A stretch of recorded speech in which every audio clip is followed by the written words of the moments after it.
Muito bem, vamos continuar então aqui falando sobre o resgate do primogênito. Na videoaula anterior, nós falamos sobre a situação de Israel quando Jefté fez um voto e teve que sacrificar a sua própria filha. Na verdade, sua única filha naquela situação. E nós vimos também, como está escrito lá em Juízes 21, 25, que naqueles dias não havia rei em toda a terra de Israel. Então cada pessoa fazia aquilo que achava que era certo. Então essa era a dinâmica louca que eles estavam vivenciando. E essa história do sacrifício humano, ela não é uma ordem e não é uma exigência de Deus, mas a punição para que aqueles que juraram sacrificar os seres humanos possam... É um negócio estranho, você vai descobrir isso mais na frente. Tá? Levítico 18, 21 diz: "E da tua descendência não darás nenhum para dedicar-se a Moloque, e nem profanarás o nome do teu Deus. Eu sou o Senhor." Levítico 20, verso 3 diz: "Voltar-me-ei contra esse homem, e o eliminarei do meio do seu povo, porquanto deu de seus filhos a Moloque, contaminando assim o meu santuário e profanando o meu santo nome." Deuteronômio 12, 31 diz: "Não farás assim ao Senhor, teu Deus, porque tudo o que é abominável ao Senhor, o que ele odeia, fizeram eles e seus deuses, pois até seus filhos e as suas filhas queimaram aos seus deuses." Então, enquanto o diabo manda matar, enquanto as trevas quer matar, Deus dá ordem para resgatá-los. E aqui ou resgatamos, ou o diabo vai continuar investindo para matar. Ou resgatamos, ou o diabo vai continuar deixando aprisionado. Então, nós precisamos nos conscientizar quanto a isso. Antes, era necessário que os primogênitos dedicassem toda a sua vida ao serviço no templo. Mas como eles falharam, eles tiveram que ser resgatados. Então, qual é o propósito? Qual o propósito o Senhor tinha com o primogênito? Eles estariam sob o cuidado do santuário e do templo.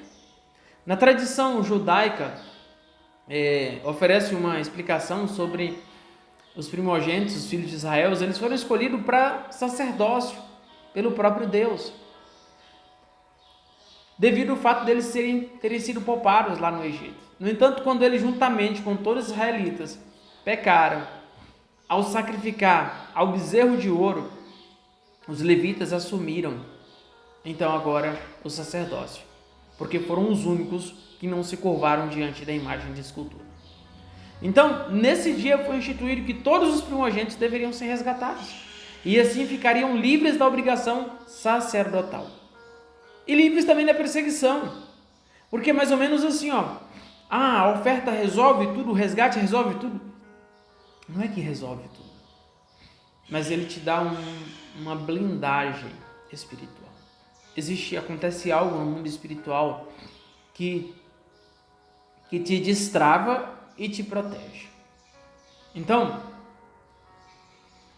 é importante a gente pensar, tá? Então, olhando para todo esse texto, a gente percebe que Arão, ele não tinha condições de impedir ou repelir aquela rebelião com o bezerro de ouro. Quando eu vi essa história pela primeira vez, eu pensei, poxa, mas o Arão, por que o Arão fez isso? Mas ele não tinha força suficiente para repelir. E eu percebi também que, por mais que Arão quisesse, ele não podia parar, porque era a responsabilidade dele como primogênito. Então eu entendi, e aí por isso que eu vou explicar o porquê. Arão era da tribo de Levi e era responsável para trazer o sacerdócio. Por quê? Porque naquela época as mulheres não poderiam exercer cargos sacerdotais. E olha que interessante. Eu quero abrir um parênteses aqui bem interessante. A gente precisa pensar, né? Por que Jesus não nomeou mulheres ao ministério? Por quê? Pensa sobre isso. Então vamos lá. Seguindo o que nós estávamos falando, Miriam e Arão então eram o macho primogênito, por isso liderava a sua tribo. Sabemos que também havia 11 tribos segundo os filhos de Israel. Isso é, haviam mais 11 líderes primogênitos responsáveis por trazer a glória de Deus. Agora consegue imaginar Arão contra 11? Naquela época ainda não havia um templo. Arão não era sacerdote, apenas tinha a responsabilidade. O povo de Israel ainda estava caminhando e a lei do Senhor não tinha descido. Então a ordem do tabernáculo não havia sido construída. Então eu ouvi uma vez uma ministração, algo interessante, sobre a cultura judaica, onde dizia que quando os 11 primogênitos fizeram a proposta de construir o bezerro a Arão, eles já queriam voltar para o Egito. Eles já estavam decididos a voltar para o Egito. Aliás, eles já queriam no primeiro dia, não apenas 40 dias depois da saída. Então, quando Moisés subiu para o monte, eles falaram entre si: esse Moisés nos abandonou, subiu ao monte e nos deixou aqui, vamos voltar para o Egito.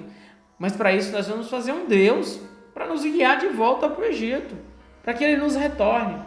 Então a história diz que Arão tentou parar a situação de uma forma inteligente. Como ele não poderia vencer os 11, então eles decidiram fazer o bezerro. E Arão sugeriu que fizesse o melhor dos melhores, um bezerro do tamanho normal, de ouro.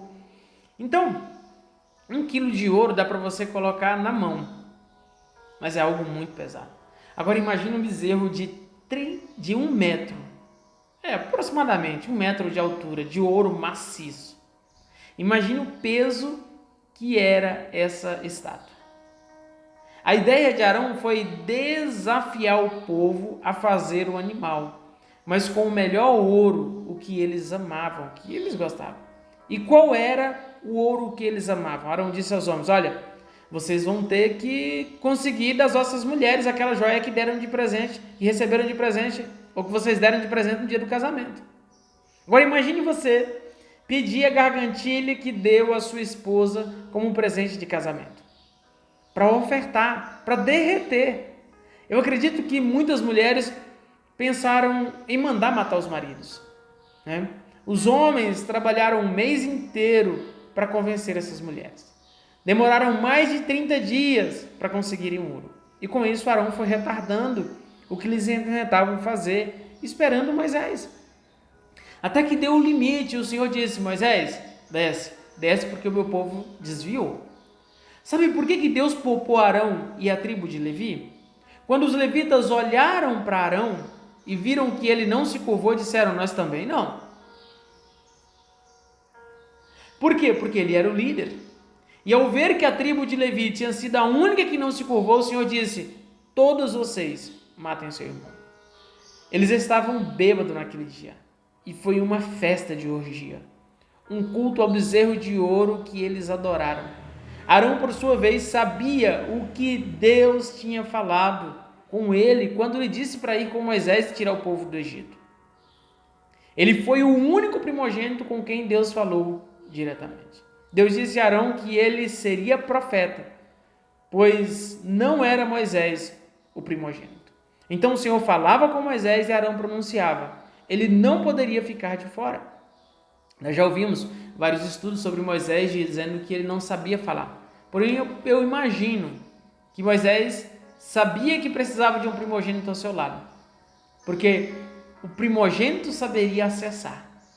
Então Deus não quebra princípios para abençoar ninguém. Se você concorda com a prosperidade, para Deus, se você não concorda com a prosperidade, ou não concorda ou não concorda, para Deus não muda nada. Então, por terem pecado, os primogênitos foram substituídos pelos levitas, a única tribo que permaneceu fiel. É por isso que Deus deu a oportunidade de todos os primogênitos serem resgatados, como fora naquele dia. Em Números 3, do 40 ao 51, o texto diz assim: disse o Senhor a Moisés: conta todo o primogênito, varão dos filhos de Israel, cada um nominalmente de 1 mês para cima, e para mim tomarás o levita, em lugar de todo o primogênito dos filhos de Israel, e os animais dos levitas, e tudo do primogênito dos animais dos filhos de Israel. Então Moisés contou, como o Senhor lhe ordenara, todo o primogênito entre os filhos de Israel, e todos os primogênitos varões contados nominalmente, de 1 mês para cima, segundo o censo, foram 22.273. Então disse o Senhor a Moisés: toma os levitas em lugar de todo primogênito, dentre os filhos de Israel, os animais dos levitas em lugar dos filhos de Israel, porquanto todos os levitas serão meus. Eu sou o Senhor, e pelo resgate dos 237 primogênitos, 273 primogênitos dos filhos de Israel, que excedem o número dos levitas, tomarás por cabeça 5 ciclos, segundo o ciclo do santuário, os tomará a 20 geras o ciclo. E darás a Arão e a seus filhos o dinheiro com o qual são resgatados que são demais entre eles. Então Moisés tomou o dinheiro do resgate dos que excederam, dos que foram resgatados pelos levitas, dos primogênitos, dos filhos de Israel, tomou o dinheiro 1.360 ciclos, segundo o ciclo do santuário. Em Números 3, do 40 ao 51, diz que e deu Moisés dinheiro. Melhor, que eu for de ali. E deu Moisés dinheiro dos resgatados a Arão e aos seus filhos, segundo o mandato do Senhor, como o Senhor ordenara a Moisés. Ok? Então aqui nós percebemos o primeiro resgate, ou um dos primeiros resgates. O primeiro resgate acontece da seguinte forma: foram contados todos os primogênitos, sendo considerados todos eles do sexo masculino a partir de 1 mês de idade. E deu-se um levita no lugar de cada um deles. Então os primogênitos foram 22.273, enquanto os levitas eram 22.000. Então sobrou 273 primogênitos que não foram resgatados. Como não havia substituto para resgatá-los, então eles foram resgatados com um dinheiro, 5 shequéis para cada um, conforme está escrito lá em Números. O valor do shekel 5 shekel é equivalente a 101 gramas de prata. O valor da grama de prata, uma prata de qualidade hoje, é 15, 25, 30 reais a grama. Então, 101 gramas vezes 15, 1.510 por cada primogênito.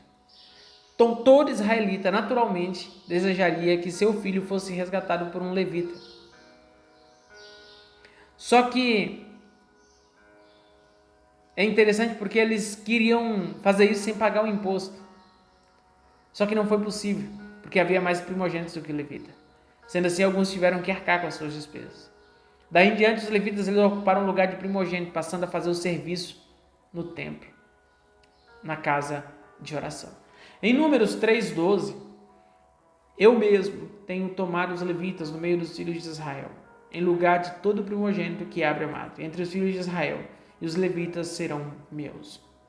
Em Números 8:17, porque meu é todo primogênito entre os filhos de Israel, tanto entre os homens como entre os animais, no dia em que da terra do Egito eu feri todo primogênito e santifiquei para mim. Mas tomei os levitas no lugar de todo primogênito entre os filhos de Israel. Então, até os dias de hoje, os primogênitos estão ligados ao altar. Essa lei não mudou, e a única forma de reverter a situação é fazer o mesmo que os pais dos primeiros primogênitos fizeram: levar o filho até o sacerdote e no dia da apresentação oferecer uma oferta de resgate da primogenitura, uma vez que essa criança não vai ficar aos cuidados do templo. Uma oferta que tem que morrer no lugar dela, para que possa voltar com os pais e ter o direito de prosperar fora do altar. Lembrando, Cristo é o Cordeiro que morreu pela nossa salvação. A oferta de resgate é uma oferta no valor de 5 shekel, 101 gramas de prata, 1.000, ou um cordeiro sem defeito. Saiba que a pessoa de Jesus salva, mas é os princípios de Deus que prosperam. Resgate da primogenitura não é sobre salvação, é sobre prosperidade. Como eu disse para vocês, nós viajamos esses últimos tempos e vimos o quanto de primogênito sofrem, padecem de perseguição, não avançam, não crescem, não prosperam. Até parece que vai, mas não vai. É perseguição física, é perseguição emocional, é perseguição espiritual de todos os aspectos. Quer saber mais sobre o resgate da primogenitura? Nós nos encontramos na próxima videoaula.